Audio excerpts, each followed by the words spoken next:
Voilà, bonjour tout le monde, bienvenue dans cette deuxième partie du chapitre 3, partie donc OS de chimie.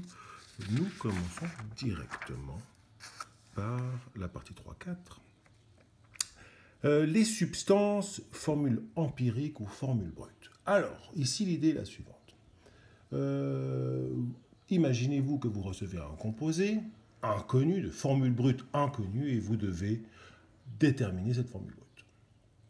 Alors, il s'avère que c'est une tâche attribuée aux chimistes de découvrir finalement la formule brute d'une molécule inconnue. Et ceci se fait grâce à ce qu'on appelle des analyses élémentaires.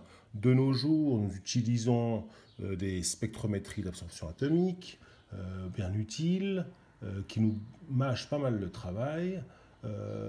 Il y a encore quelques années, nous avions des techniques qui marchaient aussi très très bien, mais légèrement moins sophistiquées finalement. Je vous en présente d'abord ici l'utilisation de la combustion, et puis nous allons simplement passer à travers les calculs pour déterminer, à partir de ce qu'on appelle des compositions centésimales, les formules brutes d'un composé inconnu. Bien. Alors, imaginez-vous donc que vous recevez ici, vous recevez une substance et vous avez décidé d'appliquer ce qu'on appelle combustion. Vous brûlez totalement votre produit, votre composé à l'aide d'oxygène et vous formez du CO2 et de H2O. Alors, l'idée ici, l'analyse élémentaire, donc, d'un composé organique A, c'est votre composé inconnu. Nous le brûlons. Et la combustion, et naturellement, vous avez accès à la quantité en grammes du composé initial. La combustion, alors, vous conduit, vous amène à la formation de 32,3 mg de CO2 et 10,6 mg de H2O.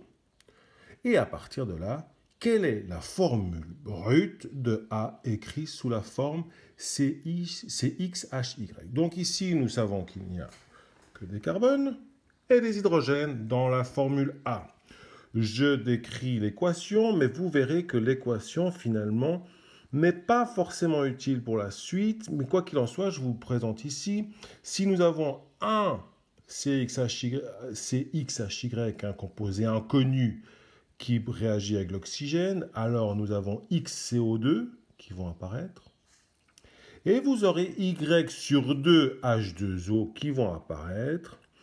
Combien de O2 avons-nous besoin? Eh bien, nous avons besoin de 2X plus Y sur 2. 2X plus Y sur 2. Voici les coefficients stoichiométriques établis, mais je vous passerai ceci par la suite. Maintenant, j'aimerais que nous fassions une petite parenthèse. Qu'est-ce que ça veut dire d'avoir un composé CXHY? Alors, je prends ici le cas.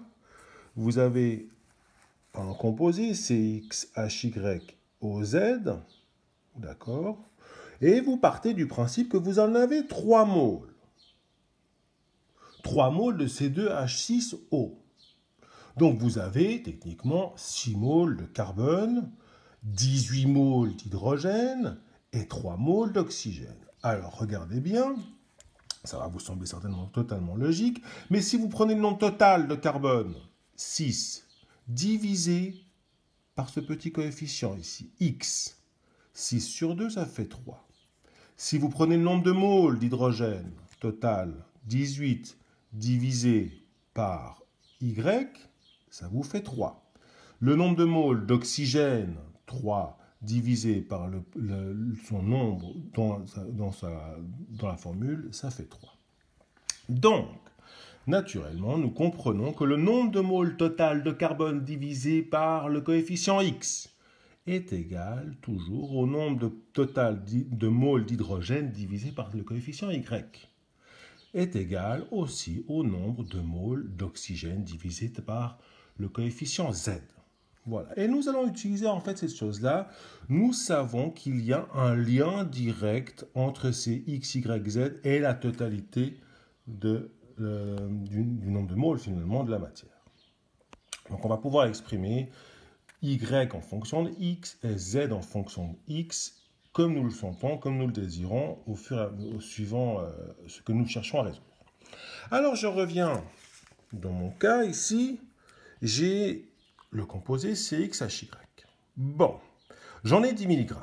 Bon, c'est donné. Je sais aussi que je produis, par la combustion de cette chose-là, 32,3 mg de CO2. Hein, c'est donné. Et je produis aussi 10,6 mg d'H2O. Alors là, nous passons des milligrammes au mole, d'accord? Parce que nous savons qu'il y a un lien entre les moles. Et j'arrive donc, je sais que la masse molaire de mon CO2 est de 44,01 g par mole. Donc ça, nous savons que dans 32,3 mg, nous avons 0,734 millimoles de CO2. Bien. Maintenant, la masse de H2O est de 10,6 mg, la masse molaire est de 18,01 g par mole. Donc nous avons produit aussi 0,588 millimoles. Alors, maintenant, regardons ce que nous obtenons. Nous savons que le nombre de moles de C sur X est égal au nombre de moles de H sur Y. D'accord? Comment connaître le nombre de moles de C sur X? Eh bien, naturellement, tous les C se retrouvent sous la forme de CO2. Donc, le nombre de moles de C, nous l'avons ici, 0,734 millimoles. Donc, nous avons 0,734 millimoles sur X est égal, et comment connaître le nombre de moles de H qui contenait cette molécule-là? Eh bien, nous savons que nous connaissons la quantité de moles de H2O, 0,588. Et nous savons que chaque molécule d'H2O contient 2 H. Donc, nous connaissons le nombre de moles de H ici. D'accord? J'ai réécrit donc ceci. Le nombre de moles de carbone sur X est égal au nombre de moles d'hydrogène sur Y. En fait, ça veut dire que c'est le nombre de moles de CO2 produit divisé par X est égal au nombre de moles d'H2O fois 2 sur Y. Et nous exprimons maintenant cette équation à deux inconnus. D'accord?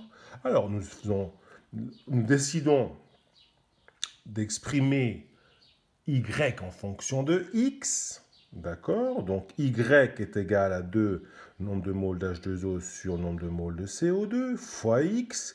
Ça fait 2 fois 0,588 divisé par 0,734. On est en millimoles dans les deux côtés, donc ça va très très bien. Ça, fois X.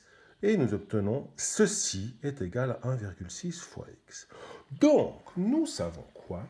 Nous savons que Y est égal à X fois 1,6. Comment exploiter maintenant cette information? Y est égal à 1,6 fois X pour en obtenir une formule brute. Alors, je vous propose le premier cas. Je vous dis par exemple, Y sur X est égal à 1,6. Donc, Y sur X est égal à 16 sur 10.